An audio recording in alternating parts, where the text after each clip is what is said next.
Assalamualaikum warahmatullahi taala wabarakatuh. Selamat pagi anak-anakku. Bagaimana kabarnya hari ini? Semoga dalam keadaan sehat walafiat.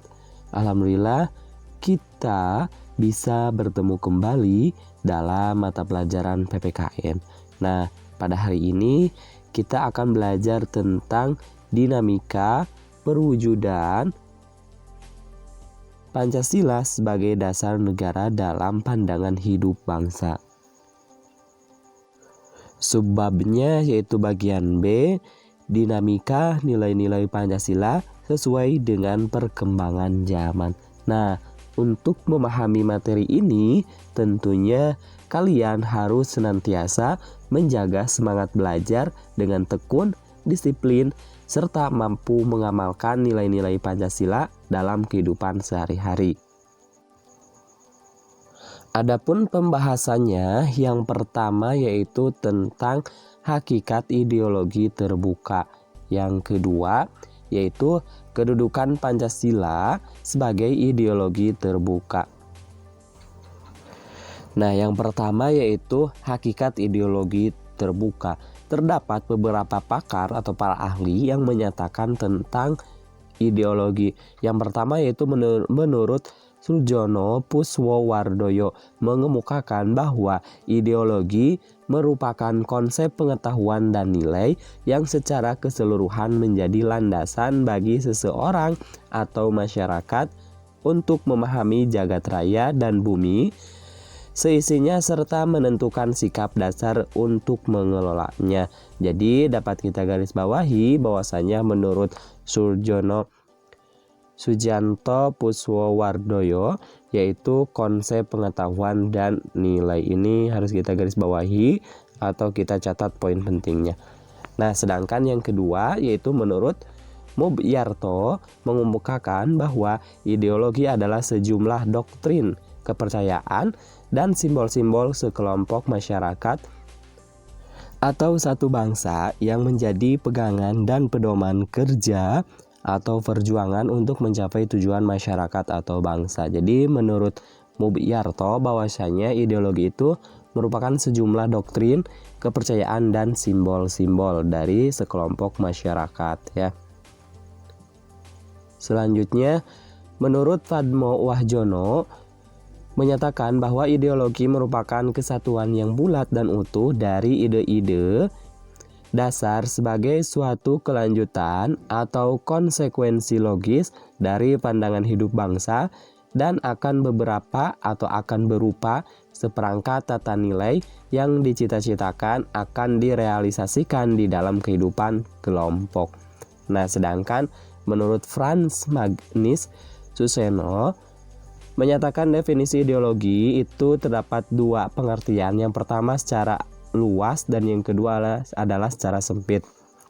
Nah, dalam arti luas, ideologi sebagai segala sekelompok atau segala kelompok cita-cita, nilai-nilai dasar dan keyakinan-keyakinan yang dijunjung tinggi sebagai pedoman normatif. Sedangkan secara arti sempit, ideologi adalah gagasan atau teori menyeluruh tentang makna hidup dan nilai-nilai yang mau menentukan dengan mutlak bagaimana manusia harus hidup dan bertindak. Yang selanjutnya menurut M. Sastra Prateza menyatakan bahwa ideologi adalah seperangkat gagasan atau pemikiran yang berorientasi pada tindakan yang diorganisasi menjadi suatu sistem yang teratur. Dengan demikian, ideologi memuat tiga unsur, yaitu adanya suatu penafsiran atau pemahaman, adanya seperangkat nilai atau persepsi moral, serta adanya suatu orientasi pada tindakan. Nah, sedangkan berdasarkan ensiklopedia populer Politeknik Politik Pengembangan Pancasila, Pembangunan Pancasila. Sedangkan menurut ensiklopedia populer Politik Pembangunan Pancasila menyatakan bahwa ideologi merupakan cabang filsafat yang mendasari ilmu-ilmu secara sosiologi, etika, dan politik. Sedangkan menurut KBBI, ideologi diartikan sebagai kumpulan konsep bersistem yang dijadikan asas pendapat yang memberikan arah dan tujuan untuk kelangsungan hidup, cara berpikir seseorang atau golongan. Nah, sebagai ideologi negara, tentunya Pancasila merupakan gagasan-gagasan atau ide-ide yang dijadikan sebagai pedoman atau arahan dalam mencapai cita-cita bangsa. Setiap bangsa memiliki ideologi yang berbeda, sesuai dengan nilai-nilai yang ada dalam kehidupan bangsa. Nah, ciri khas dari ideologi terbuka adalah nilai-nilai dan cita-cita tidak dipaksakan dari luar, melainkan digali dan diambil dari kekayaan rohani, moral, dan budaya masyarakat itu sendiri. Jadi ideologi di negara kita itu merupakan ideologi terbuka. Nah, yang kedua yaitu kedudukan Pancasila sebagai ideologi terbuka. Sebagai ideologi terbuka ya.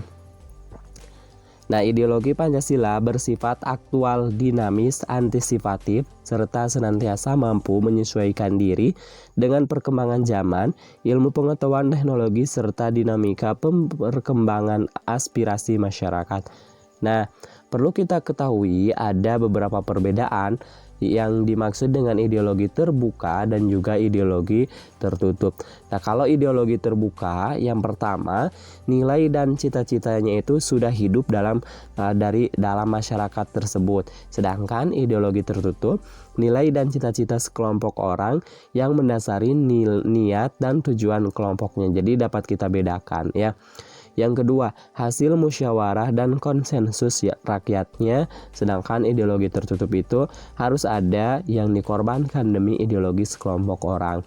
Yang ketiga, milik seluruh rakyat sekaligus menjiwai ke dalam kepribadian masyarakat, sedangkan ideologi tertutup itu adalah loyalitas ideologi yang kaku.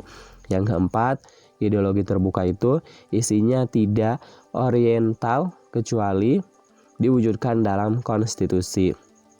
Sedangkan ideologi tertutup terdiri atas tuntutan konkret dan operasional yang diajukan mutlak. Yang selanjutnya nomor 5, ideologi terbuka itu dinamis dan reformis. Sedangkan ideologi tertutup yaitu ketaatan yang mutlak, kadang bahkan menggunakan kekuatan dan kekuasaan. Yang terakhir yaitu nilai dan cita-citanya sudah hidup dalam masyarakat. Sedangkan ideologi tertutup, nilai dan cita-cita sekelompok orang yang mendasari niat dan tujuan sekelompoknya. Nah, kenapa Indonesia menggunakan atau menerapkan ideologi terbuka? Karena ini diantaranya adalah ada 6 ya, yang bisa membedakan antara perbedaan ideologi terbuka dengan ideologi tertutup. Yang selanjutnya, keterbukaan ideologi Pancasila harus selalu memperhatikan. Yang pertama adalah stabilitas nasional yang dinamis. Yang kedua, larangan untuk memasukkan pemikiran-pemikiran yang mengundang nilai-nilai ideologi Marxisme, Leninisme, dan komunisme. Yang ketiga, mencegah berkembangnya paham liberal. Yang keempat, larangan terhadap pandangan ekstrim yang menggelisahkan kehidupan masyarakat. Yang terakhir adalah penciptaan norma yang harus melalui kesepakatan. Nah, keterbukaan ideologi Pancasila mengandung nilai-nilai sebagai berikut. Yang pertama adalah nilai dasar. Yang dimaksud dengan nilai dasar yaitu hakikat dari kelima sila Pancasila tersebut. Apa saja nilainya? Itu ada nilai ketuhanan, nilai kemanusiaan, nilai persatuan, nilai kerakyatan, dan nilai keadilan. Nah, nilai ketuhanan yang pertama dalam Pancasila itu dalam bentuk religius ya. Itu menandakan bahwasanya bangsa Indonesia adalah warga atau orang-orang yang ada di Indonesia itu adalah orang-orang yang memiliki Tuhan atau berketuhanan.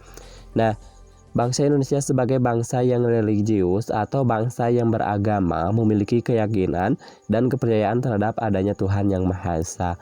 Terus juga yang kedua, nilai kemanusiaan dalam Pancasila, manusia tidak dapat hidup sendiri, senantiasa hidup saling membutuhkan. Oleh karena itu harus dijalin sikap kekeluargaan dan tolong menolong antar sesama manusia tanpa membedakan suku, bangsa, agama, ras, antar golongan maupun antar bangsa.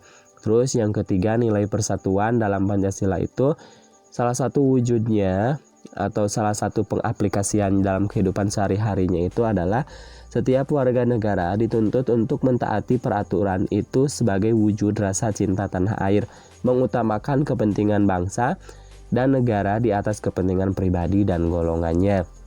Yang keempat, nilai kerakyatan dalam Pancasila. Nah, nilai ini diwujudkan dalam bentuk hubungan warga negara Indonesia dengan kekuasaan dan pemerintah sebagai pemegang kedaulatan rakyat, sehingga warga negara memiliki hak dan kewajiban untuk ikut serta dalam pemerintahan. Yang terakhir yaitu nilai keadilan dalam Pancasila, diwujudkan dalam hubungan warga negara Indonesia dengan kesejahteraan serta keadilan dalam kehidupan bermasyarakat, berbangsa, dan bernegara. Setiap warga negara dituntut untuk meningkatkan taraf hidupnya yang lebih baik dengan berusaha dan bekerja keras, menerapkan pola hidup sederhana, berlaku adil, serta menghargai karya orang lain. Nah, menghargai karya orang lain salah satu contohnya yaitu dengan tidak menghina, tidak mengejek gitu ya, apapun yang mereka buat. Tapi kita itu harus bisa meniru mereka. Salah satu contohnya misalkan ketika ada suatu yang bersifat positif yang bisa memajukan dirinya atau keluarganya atau bahkan sekolah atau bahkan negara, kita harus patut mencontohnya. Yang selanjutnya yaitu nilai instrumental. Ini sebagai penjabaran dari nilai-nilai dasar ideologi Pancasila berupa peraturan perundang-undangan dan lembaga pelaksanaannya. Yang ketiga yaitu nilai praksis, merupakan realisasi dari nilai-nilai instrumental berupa suatu pengamalan nyata dalam kehidupan sehari-hari dalam masyarakat berbangsa dan bernegara. Jadi nilai instrumental itu merupakan penjabaran dari nilai dasar ya. Sekali lagi, nilai instrumental itu merupakan nilai penjabaran dari nilai dasar, sedangkan nilai praksis itu merupakan realisasi dari nilai-nilai instrumental itu dalam kehidupan nyata, dalam kehidupan sehari-hari. Pancasila sebagai ideologi terbuka secara struktural memiliki 3 dimensi. Adapun ketiga dimensi Pancasila tersebut diantaranya sebagai berikut. Yang pertama adalah dimensi idealisme. Dimensi ini menekankan bahwa nilai-nilai dasar yang terkandung dalam Pancasila yang bersifat sistematis, rasional, dan menyeluruh itu pasti pada hakikatnya bersumber pada filsafat Pancasila. Yang kedua adalah dimensi normatif. Nah, dimensi ini mengandung pengertian bahwa nilai-nilai yang terkandung dalam Pancasila perlu dijabarkan dalam suatu sistem norma. Artinya, Pancasila terkandung dalam pembukaan Undang-Undang Dasar Negara Republik Indonesia tahun 1945 yang merupakan tertib hukum tertinggi dalam negara Republik Indonesia serta merupakan stat fundamental norm atau pokok kaidah negara yang fundamental. Yang ketiga yaitu dimensi realitas. Nah, dimensi ini mengandung makna bahwa suatu ideologi harus mampu mencerminkan realitas kehidupan yang berkembang dalam masyarakat. Sekian Bapak akhiri, semoga bermanfaat. Jangan lupa tekan tombol subscribe-nya, like, juga komen, dan boleh share kepada teman-teman kelas yang lainnya supaya kita semua bisa menebar manfaat yang lebih banyak lagi. Assalamualaikum warahmatullahi taala wabarakatuh.